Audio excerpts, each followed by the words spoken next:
Hey there, welcome to day 16 of No Nonsense November. Today we're going to talk about habits, routines, and rituals.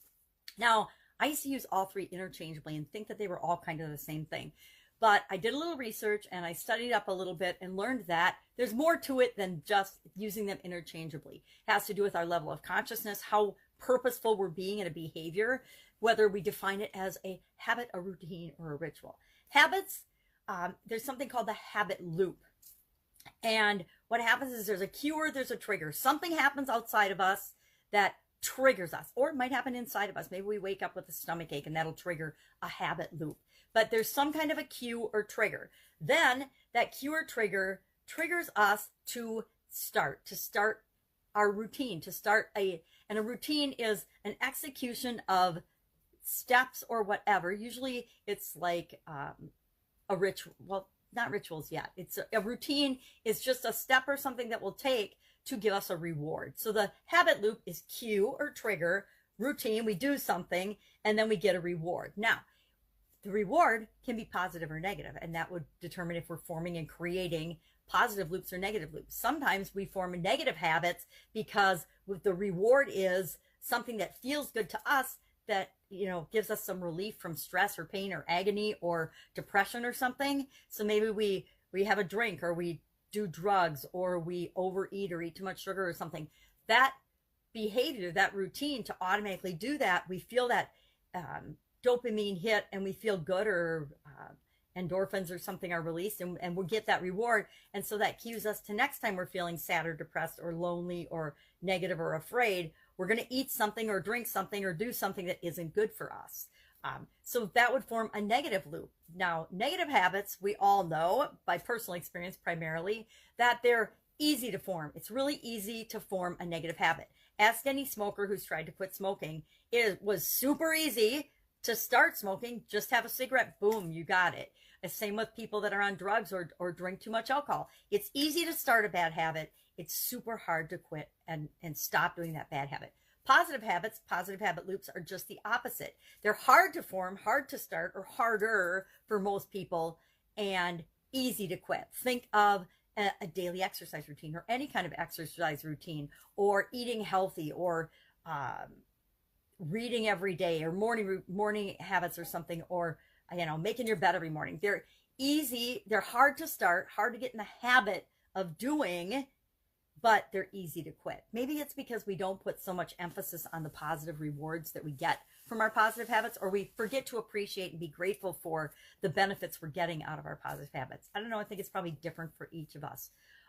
So the habit loop is, of course, trigger, routine, which is the action, reward. Now, there's something called habit stacking, which I didn't really know was such a thing, but basically it's a way of breaking down and creating routines by stacking habits on top of one another. So say, for example, you decide you want to create a morning routine.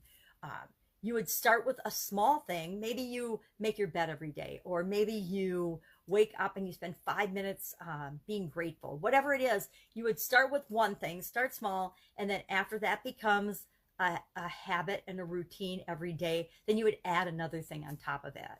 Now, the difference, according to many sources that I looked up, between habits and routines and rituals are the level of consciousness that you have and are aware of when you're doing these things. Habits are pretty much subconscious. You're triggered, you act. You're triggered, you act.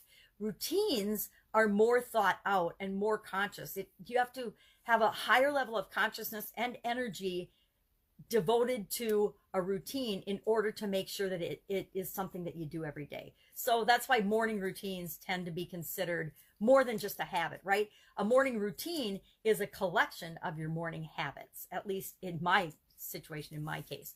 And then a ritual requires even more mindfulness. A ritual is something that you are committed to doing on a continuous basis. And it's a purposeful, mindful practice that you follow. So I was looking into some stuff, and I'm going to grab this notebook and my magnifying glass, because I was like, all right, well, we get this, we get morning routine, most of us. And if you want, hit me up in the comments below, and I will share my morning routine and talk about my morning routine another day during this No Nonsense November. But otherwise, it's my morning routine. Each and every one of us has to create our own habits, rituals, and routines. We have to create our own. No one can create them for us. And you have to tweak anything you learn from someone else to make it your own, because the only way you're going to commit to doing it and get the benefits from it is if you own it. It's yours. You're committed to doing it. You're committed to tweaking it and figuring it out so that it works for you. But I looked up, and it says the 21 daily routines and habits that founders and highly productive people usually follow. And I thought it was an interesting list, because I always like to look at lists like this and think to myself, well, how many of those things am I actually doing? And are there things on that list that I've never heard of that I could add to my sense of becoming a better version of myself? And one of the things that I've noticed on the internet that's really been irritating me personally lately is when they say, here's 21 things, and then there's only 20. Now this one, they skipped number 18. I have no idea why. I'm going to have to get the book now and read it so that I can figure out what number 18 is. Now, I'll probably just look it up on Amazon or something and go to the table of contents and find out what number 18 is, to be honest. That's how I would do it.